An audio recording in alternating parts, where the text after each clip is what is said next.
Parce que puisque Jésus est la tête du corps, ça veut dire que lui et nous sommes liés, n'est-ce pas? Oh bien-aimé, c'est une vérité tellement importante que si tu comprends ça, bien-aimé, ça va changer ta vie.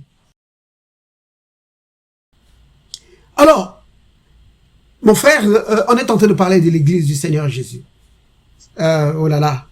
Donc, j'ai déjà expliqué quelque chose de très grand, de fondamental, qu'il faut comprendre. On a lu dans Jean chapitre 10, au verset 16. C'est la prophétie du Seigneur Jésus. Le Seigneur Jésus annonce que les gens des nations, donc les non-juifs, dans le Nouveau Testament, notamment dans les livres des Actes des Apôtres, quand on va parler des non-juifs, souvent on va parler des Grecs. Mais c'était des non-juifs. Parce que souvent, ceux qu'on appelait les Grecs, ils n'étaient pas tous vraiment des Grecs. Il y avait des gens de toutes sortes, qui venaient un peu de partout, de l'Asie et de l'Europe. Et notamment des gens qui venaient de Syrie, des gens qui venaient de la Turquie. Donc à l'époque, on n'appelait pas ça, on ne l'appelait pas la Turquie. Mais des gens qui venaient de ce côté-là de l'Asie. Donc, Jésus dit que il parle aux Juifs. Il leur dit que vous êtes mes brebis. Mais sachez que j'ai d'autres brebis. Mais ces brebis-là, il faut qu'elles entendent ma parole. Quand elles vont entendre ma parole, elles vont venir. Et elles vont entrer dans la bergerie. Pour qu'il y ait maintenant un seul troupeau et un seul berger. Vous voyez? Et aujourd'hui, ou disons dans notre génération, nous sommes ces brebis-là du Seigneur qui avons entendu la voix du grand berger, du bon berger. Et nous avons répondu à l'appel du bon berger. Et nous sommes venus. Maintenant, nous sommes dans la bergerie du Seigneur. Vous voyez? Et ce troupeau-là, de tous ceux qui ont reçu l'appel du Seigneur, de tous qui ont cru au Seigneur Jésus-Christ, qui ont reçu le Christ comme leur sauveur, ceux qui ont décidé de ne plus vivre leur vie comme ils veulent, mais qui veulent vivre leur vie seulement en croyant au Christ, en croyant dans son sacrifice, en croyant qu'il est le maître du monde, qu'il domine sur toutes choses, en croyant qu'il est la source de la vie, en croyant que par sa mort et sa résurrection, il nous a libérés du péché, de la mort. Quand je dis ici de la mort, donc de la séparation d'avec Dieu. Il nous a délivrés des maladies. Vous voyez? Donc, quand tu crois au Seigneur Jésus-Christ, quand tu le reçois comme ton Seigneur et ton Sauveur, vous avez entendu? Tu le reçois comme ton Seigneur et ton Sauveur. Pas seulement ton Sauveur, mais aussi ton Seigneur. Pourquoi? Parce que le Seigneur lui-même, c'est lui qui devient le guide, l'autorité suprême de ta vie. Vous comprenez? Comment ça? Par sa parole. Donc, c'est la parole de Dieu maintenant qui règne dans ta vie. Donc, accepter le Christ, c'est cela. C'est pas juste accepter d'être membre d'une église. Vous comprenez ça, bien-aimé? Accepter le Christ, c'est cela. C'est accepter que dorénavant, la parole de Dieu règne dans ma vie. que je renonce à vivre ma vie comme bon me semble. Avant, je pouvais décider les choses comme je voulais. Je pouvais faire ce que je voulais. Maintenant, ce que je veux faire la volonté de Dieu. Je veux honorer Dieu dans ma vie. Que sa parole puisse régner dans ma vie. Vous comprenez la différence, bien-aimés? Donc, celui qui a accepté le Christ, c'est quelqu'un qui tient la parole de Dieu en haute estime. C'est-à-dire que quand la parole de Dieu te parle, tu dis Amen. C'est ainsi. Vous comprenez, bien-aimé? Quand la parole de Dieu te dit pardonne, alors tu dis je pardonne. Vous comprenez? Quand la parole de Dieu dit que tu dois aimer ton prochain, tu dis j'aime mon prochain. Pourquoi? Parce que c'est la parole de Dieu qui le dit. Même si dans votre famille, on a dit qu'il faut haïr telle famille. Non, toi tu ne vas pas le faire. Parce que la parole de Dieu te dit d'aimer ton prochain. Vous comprenez ça? Ça, c'est quelque chose de très important à comprendre. Parce que beaucoup de chrétiens, ils deviennent chrétiens, mais ils veulent seulement agir enfin, ce qui change, c'est seulement qu'ils sont devenus membres de l'église. Mais ils continuent de vivre comme ils vivaient avant. Là, tu n'as pas accepté le Christ. Vous comprenez, bien aimé? C'est vraiment important. Recevoir le Christ. Maintenant, ceux qui ont reçu le Christ dans leur vie, la Bible dit qu'ils deviennent des enfants de Dieu. Ils deviennent des créatures nouvelles. Vous voyez? Tu deviens une nouvelle créature. Comment ça? En esprit. Donc, physiquement parlant, tu es toujours la même personne. Mais intérieurement, tu n'es plus la même personne. Vous comprenez? Pourquoi? Parce que le jour où tu acceptes le Christ comme ton sauveur, la Bible dit que ton esprit et l'esprit du Seigneur deviennent un seul esprit. Ça, c'est dans 1 Corinthiens chapitre 6 au verset 17.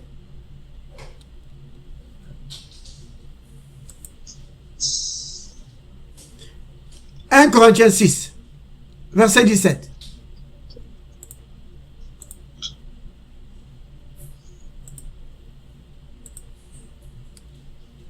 Alors, il a dit, mais celui qui s'attache au Seigneur est avec lui un seul esprit. Donc, s'attacher au Seigneur ici, c'est la même expression qu'on utilise pour le mariage. Quand on dit que l'homme ne sépare pas ce que Dieu a uni. Ou que l'homme s'attachera à sa femme. Donc c'est ça. Ici, on parle du mariage. Donc, celui qui se marie, qui s'unit avec le Seigneur, son esprit et l'esprit du Seigneur deviennent un seul esprit. Donc, ça veut dire quoi ça? Ça veut dire ceci, que ce jour-là, quand tu as dit que oui, j'accepte Jésus-Christ comme mon sauveur, maintenant, je reconnais qu'il est mort pour mes péchés, qu'il est ressuscité des morts, qu'il est monté au ciel.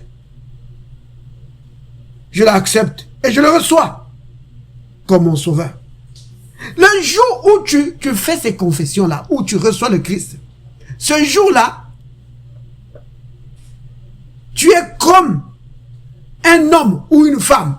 Le jour du mariage, quand on pose la question, on dit, acceptez-vous de prendre monsieur ou madame comme époux ou épouse? Quand quelqu'un dit, oui, je l'accepte. C'est la même chose. Dès que tu dis ça, que je l'accepte, alors le maire, qu'est-ce qu'il va faire? Il va vous déclarer mari et femme, n'est-ce pas? Et après, on va signer des papiers, n'est-ce pas? Eh bien, avec le Christ, c'est la même chose. Mais sauf que, avec le Christ, ce n'est pas des papiers qu'on signe. Avec le Christ, c'est quelque chose d'éternel qui se passe. Dans le domaine de l'esprit, ton esprit et l'esprit du Seigneur s'unissent. Ils s'unissent. Et puisque ça se passe dans le domaine de l'esprit, ça veut dire que ça se passe au-delà des 5 sens. Ça veut dire que c'est quelque chose que tu ne ressens pas. Vous comprenez? Donc, il n'y a pas un sens qui pourra te le dire. Parce que c'est quelque chose qui est au-delà des 5 sens. Donc, ce n'est pas parce que tu n'as rien senti qu'il ne s'est rien passé. Vous comprenez? Donc, si ton oui est vraiment sincère, si ce jour-là, tu as vraiment accepté le Christ d'une manière sincère dans ton cœur, Dieu dans le ciel le sait, il le sait. Alors, ce jour-là, son esprit est venu s'unir avec ton esprit. Vous comprenez? Et puisque l'esprit du Seigneur s'unit avec ton esprit, ça veut dire quoi ça? Ça veut dire que l'esprit de Dieu communique maintenant à ton esprit la nature et la vie de Dieu. C'est quoi ça? La vie éternelle. L'esprit de Dieu te communique maintenant la vie et la nature de Dieu. Te communique ça. Vous comprenez bien aimé? Donc quand tu lis le verset 17 ici, donc de 1 Corinthiens 6, verset 17, quand tu lis ça, ne reste pas juste avec les mots là. Donc si tu t'es vraiment attaché au Seigneur, si tu as vraiment ouvert ton cœur au Seigneur Jésus, alors sache que maintenant où nous parlons, donc, ou je vais dire ça comme ceci, que sache que ce jour-là même, à cet instant-là, il y a eu une union entre toi, entre ton esprit et l'esprit du Seigneur. C'est fait. Donc, ton esprit a maintenant en lui la vie et la nature de Dieu. C'est ce qu'on appelle la vie éternelle. Vous comprenez? Donc, la vie éternelle, parce que certaines personnes pensent, oh, la vie éternelle, c'est quand on va aller vivre vraiment au ciel pour toujours. Non, la vie éternelle, ce n'est pas ça. La vie éternelle, c'est la vie et la nature de Dieu. Vous comprenez? Donc, quand tu reçois la vie et la nature de Dieu, tu reçois la vie éternelle en toi. C'est-à-dire la vie de Dieu. Parce que la vie éternelle, c'est la vie de Dieu. Et puisque tu reçois une nouvelle vie en toi, c'est une vie nouvelle qui n'était pas en toi. Alors, la Bible appelle ça une nouvelle naissance. Parce que la première naissance, l'ancienne naissance, c'est la naissance par tes parents. Donc c'est ça. Donc l'ancienne naissance t'a donné la vie humaine. La nouvelle naissance te donne la vie divine. Vous comprenez ça, bien-aimé? L'ancienne naissance t'a donné la vie humaine. La vie de tes parents. La nouvelle naissance te donne la vie divine. C'est vraiment important. Vous comprenez? C'est cela. Donc, c'est pas plus compliqué que ça. Quand vous entendez parler de la nouvelle naissance, c'est cela. C'est quand tu reçois la vie de Dieu en toi. Alors, tu es né de nouveau. L'ancienne naissance est physique. La nouvelle naissance est spirituelle. Ça se passe dans le domaine de l'esprit. Alors, quand tu es né de nouveau, alors la Bible dit que tu deviens membre. Tu deviens maintenant membre du corps de Christ. Donc tu fais maintenant partie de l'église de Jésus. Donc, l'église du Seigneur Jésus, ce n'est pas un bâtiment. L'église du Seigneur Jésus, ce n'est pas un groupe, comment dire, des gens rassemblés à un endroit.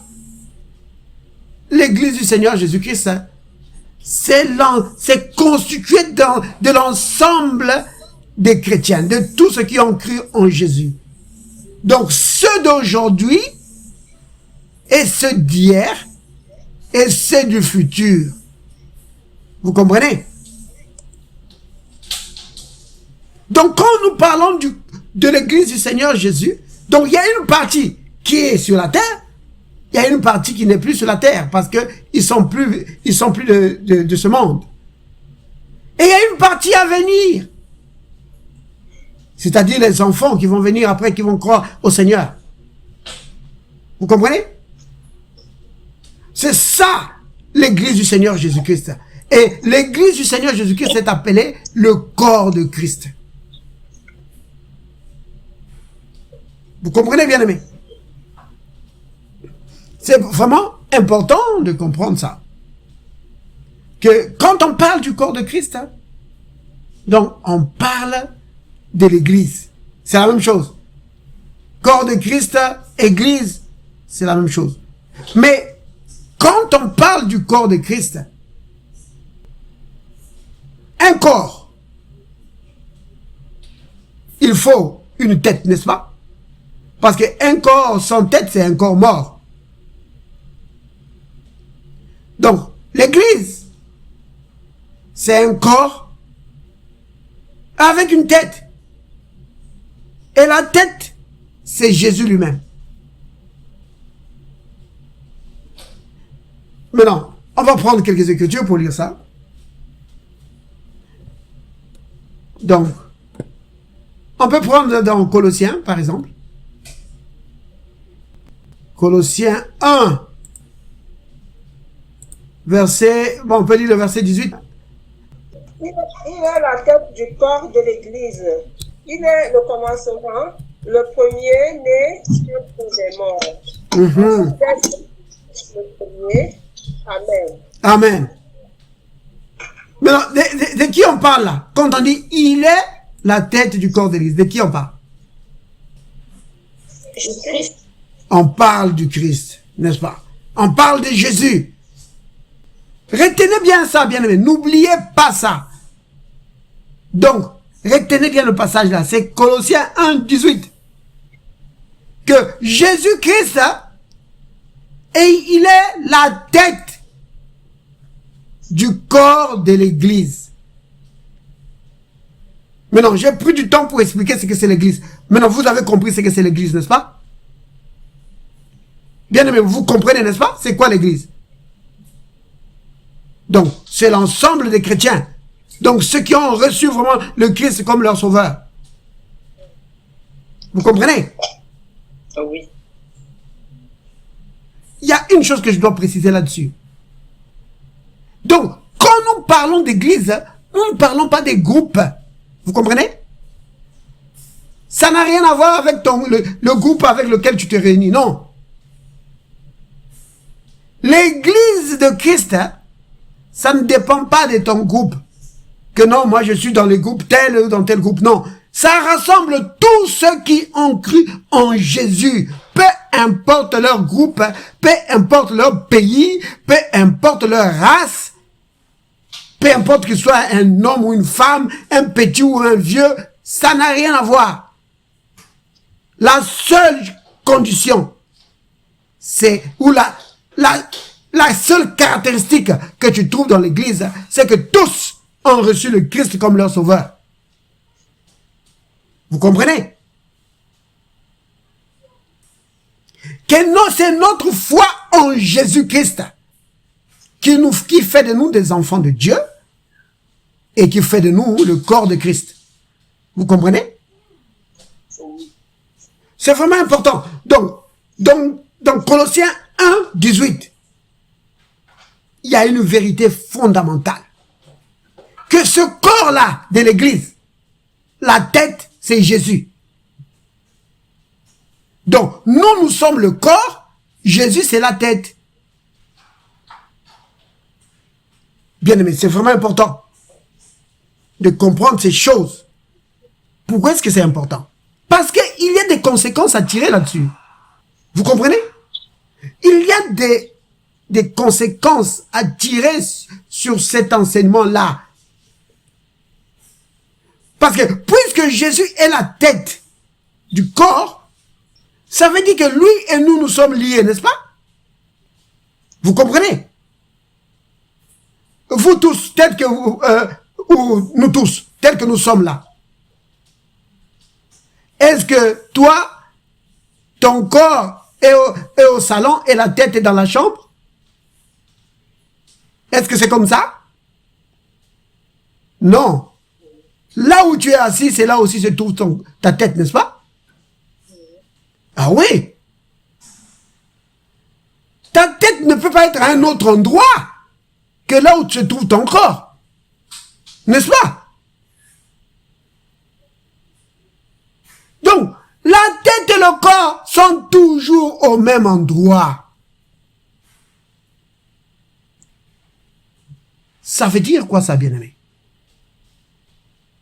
Ça veut dire que tu es lié partout où tu es. Le Christ, qui est la tête, est avec toi. Il est avec toi.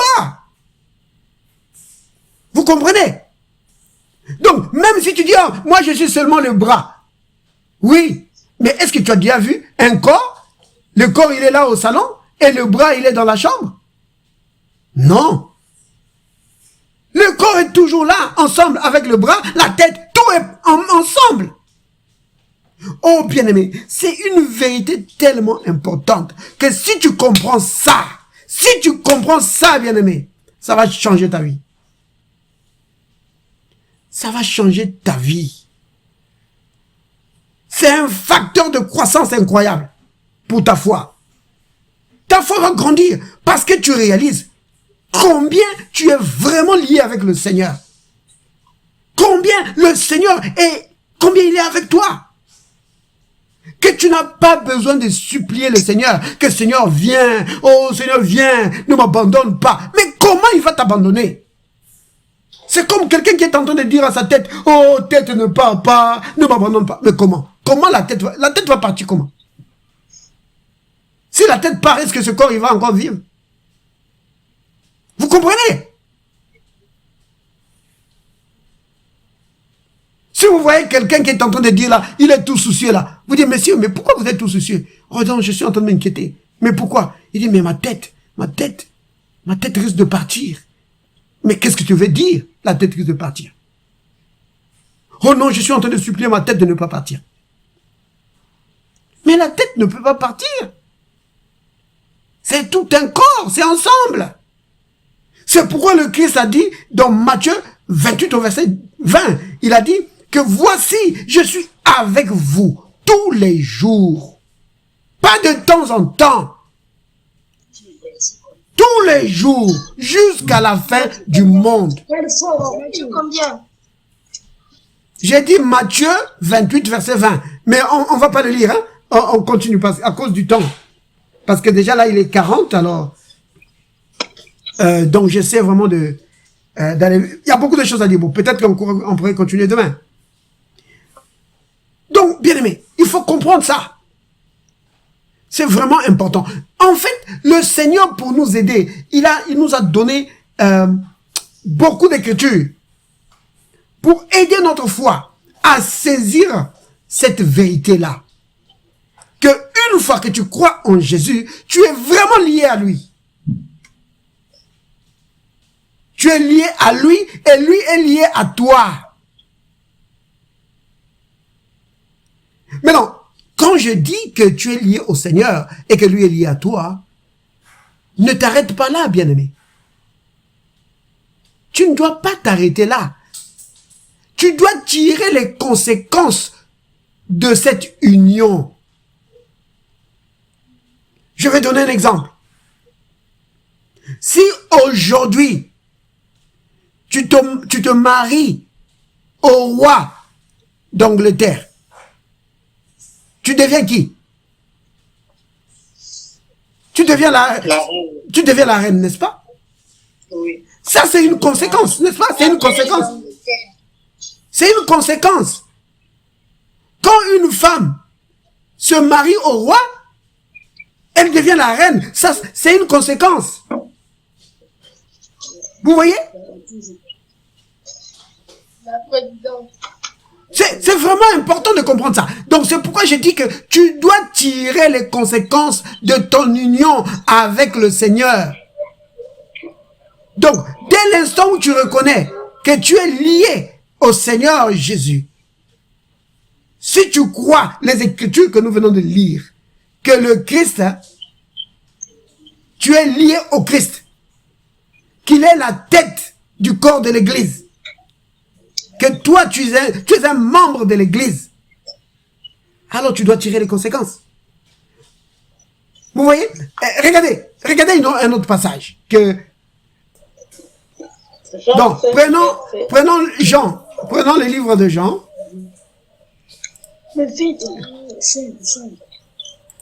Jean 15, je voulais dire Jean 15, désolé. Jean 15. Oui, Jean chapitre 15, verset 5.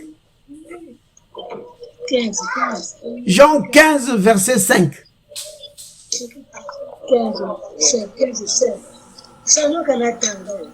Jean 5, verset 15. Ok, il a dit, je suis le cep, vous êtes les sarments.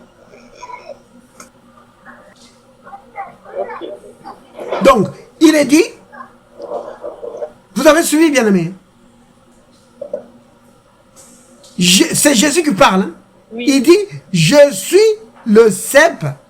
Donc, c'est-à-dire, je suis le tronc de l'arbre. Et vous êtes les sarments, c'est-à-dire les branches. Donc, il dit, je suis le tronc et vous êtes les branches. Celui qui demeure en moi et en qui je demeure porte beaucoup de fruits. Car sans moi, vous ne pouvez rien faire. Donc, vous voyez un peu comment les branches sont liées à l'arbre, donc au tronc. Vous voyez? Donc, Jésus est en train de dire ceci, que de la même manière que les branches sont liées au tronc, vous êtes liés à moi. Vous voyez? Donc, la vie du tronc, oui, c'est la même vie dans les branches. C'est la même chose. Vous voyez? Quand vous voyez un arbre, la vie qui est dans les racines, ça monte, ça va jusque dans les branches. Donc, c'est la même chose. Vous comprenez? Donc, Jésus est en train de nous dire que nous sommes liés à lui et que nous avons la même vie que lui. Et par conséquent, nous devons porter des fruits. La raison pour laquelle nous devons porter du fruit, c'est parce que nous avons la même vie que lui. Oh, béni soit le nom du Seigneur. Maintenant, bien-aimé, comme je l'ai dit tout à l'heure, tu dois tirer les conséquences de cela. Puisque nous sommes liés avec lui. Donc, sa vie, c'est ma vie. Sa victoire, c'est ma victoire. Son autorité, c'est mon autorité. Vous comprenez? Oh, bien-aimé, c'est vraiment important de comprendre ces choses. C'est vraiment la base de la vie chrétienne. Si tu comprends ça, ça va fortifier ta foi. Et tu vas comprendre que Dieu t'appelait à vraiment vivre une vie de victoire. Parce que Christ a vécu une vie de victoire et toi tu es appelé aussi à vivre une vie de victoire.